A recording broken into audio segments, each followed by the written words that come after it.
You want to know where you can find the information to determine how much your vehicle can carry and or tow. That's what we're going to look at today. Welcome to Two Camping Gurus. If you like camping in the great outdoors, you are in the right place. Stick around to the end of this video so we can show you how you can get your free ebook and pre-trip checklist to make sure you and your rig are ready for the road. Now, let's get into today's content. Today we're looking at what a vehicle can safely carry and tow if you are going to be towing a travel trailer or a camper. Now that information is going to be found right here on the driver's side door jamb. It doesn't always have the towing capacity, so you may have to do a little research or get a hold of a dealership to find out what your particular vehicle's towing capacity is. But it's going to have everything else. It's going to have the gross vehicle weight rating, the axle rating, what the front can handle for total weight, what the back can handle for total weight, and then you're going to use that information to properly load your vehicle. And once you have the towing capacity, you'll know what you can handle for a tow vehicle. Now, some of the things to consider are the total gross vehicle weight rating. In this particular case, this is a 2011 Toyota Highlander, and it has a gross vehicle weight rating of 6,000 pounds. So theoretically, the weight of the vehicle plus all of my belongings and anybody that's going to be in the vehicle can be up to 6,000 pounds. I would not want to run at that maximum capacity, but the factory says that is capable of doing that.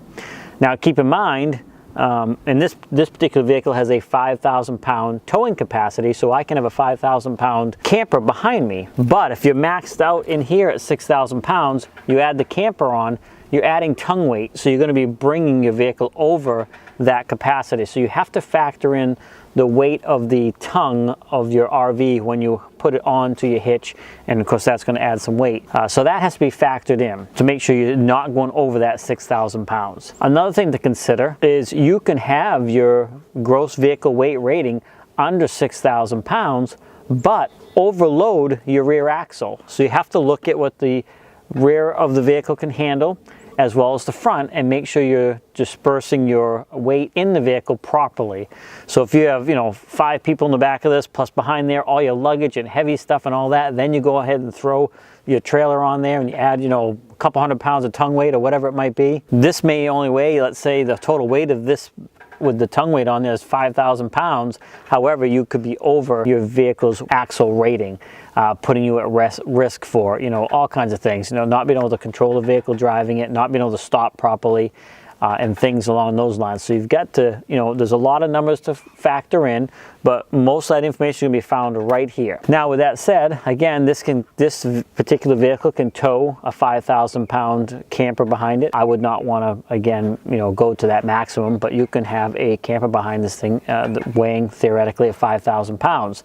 Now, you're going to want to find out what your gross vehicle weight rating is for your travel trailer. Keep that within where it's supposed to be for safety, and make sure it's still under your maximum for all of your vehicle with the tongue weight and all that. That information will also be on the side of the RV. It's the dry weight, typically what they call it with an RV, because it's not any of your belongings, any of your clothes, food, and the tanks are empty. That weight is put on the side of it when it comes out of the factory. You have to take that into consideration too. The bottom line is, when this is fully loaded and the trailer is hitched up, you don't want this thing to be, in this particular case, over 6,000 pounds, and you don't want the axles to be overloaded one way or the other, so you want to make sure that it's dispersed properly. And then, of course, your trailer, you want to make sure you stay within the weight capacity of the trailer as well. And that's going to give you, a safe situation, because the biggest danger, really, of overloading, in my opinion, is stopping.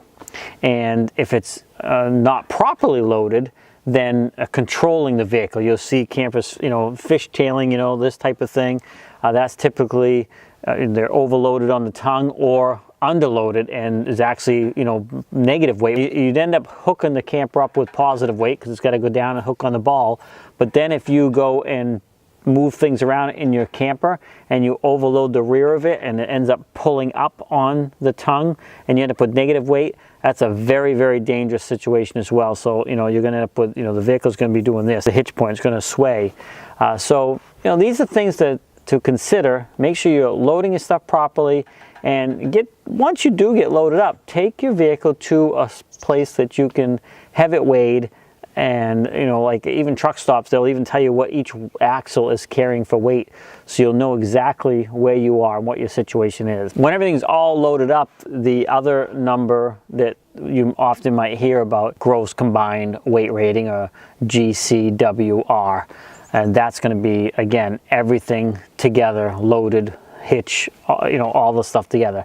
So that's another term you might hear, and you want to make sure you stay within that number as well. So that gives you a little bit of information on where to find the numbers you need to properly tow a travel trailer. Now, like I said, lots of times the tow capacity of the vehicle will not be here, but it should be in your owner's manual, so check in there. And if not, definitely get a hold of the manufacturer to find out that information, so you know the correct amount that it can handle. And then have the proper hitch installed if it doesn't have one already, and then match up the vehicle with the proper travel trailer that's safe, because every vehicle has a tow rating. It's just very small. The smaller the vehicle, the less the tow rating is. And if you have a big truck, of course, you can really ramp things up and tow a lot of things. Now, there's a couple of things to think about that also come into play. Some of these ratings, it gets very specific, and this is why I strongly urge you not to try to max out any vehicle. Keep it well within the safety limits, because it breaks it down a little bit more even. In this particular case, it'll even tell you that this number was determined based on a certain tire and certain tire pressure. And again, that information is going to be here. You really need to look at your particular vehicle to get your information. It'll tell you, with a particular tire, like in this case, a P245 55 R19 at 30 pounds of PSI cold. So 30 pounds of pressure, cold, that size tire, that's what this thing is. The weight was determined that this can carry with that particular tire on here. So again, look at your vehicle. There's a lot of information. It's not hard. It's all in a very small little thing here. You just got to have the numbers so you can tow your travel trailer safely, and you can stop properly, and you're not going to overwork your engine. Now, this particular vehicle has some additional features to make towing even better. It's got an additional transmission cooler, so they'll cool the transmission better than normal. It was equipped with a tow package right from the factory, so it's not anything we had to add. And so it was designed that way to make sure tow that capacity without really any problems at all. Now, this is something here I want to show you that is very interesting, you don't normally see, and it's very minimal in this particular case, but in your case, it may not be. And I'll actually show you this because it's very interesting. I'll read it to you, but it says, caution, load carrying capacity reduced. And it's a yellow sticker right here, and it says, the manufacturer to this vehicle has reduced the original load carrying capacity by 7 kilograms or 15 pounds. So somewhere along the lines, when these stamps were made and they were doing testing, somebody determined that they needed to lower the capacity by 15 pounds. Now, that doesn't sound much, and it really isn't much in this particular case, but that's a sticker you want to check for. And because what if it's a couple hundred pounds because of something that they manufactured something differently, or after testing they determined? I don't think this is very common, but you definitely want to make sure that nothing's been changed on it. And if you buy a secondhand vehicle, again, it wouldn't hurt to contact the dealership to make sure, or the manufacturer to make sure nothing has changed. So let me just show you that sticker real quick here. The sun is very bright, but hopefully you can see that right there.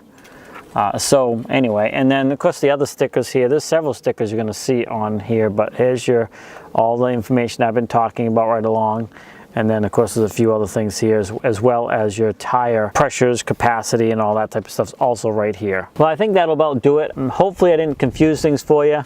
Just go to your door jam, get that information, go to your owner's manual, get the towing capacity, and then do some math. And once you think you have it loaded up the way it should be and it seems safe, take it to a scale and have your vehicle weighed, so you make sure you are well within the safety margins of what your vehicle is capable of carrying. Well, you made it to the end of the video. Hopefully you found something in this video that was helpful, useful. If nothing else, maybe we entertained you. And like I said at the beginning, that pre-trip checklist and ebook, you can go right down in the description, click on the link, it'll take you right over to it. Also, swing over to our website at 2campinggurus.com. We provide a lot of this information there as well, and some of it in written form if you prefer to read. So make sure you head over there. Don't forget to like, subscribe, comment, and as always, happy camping. We'll see you in the next video.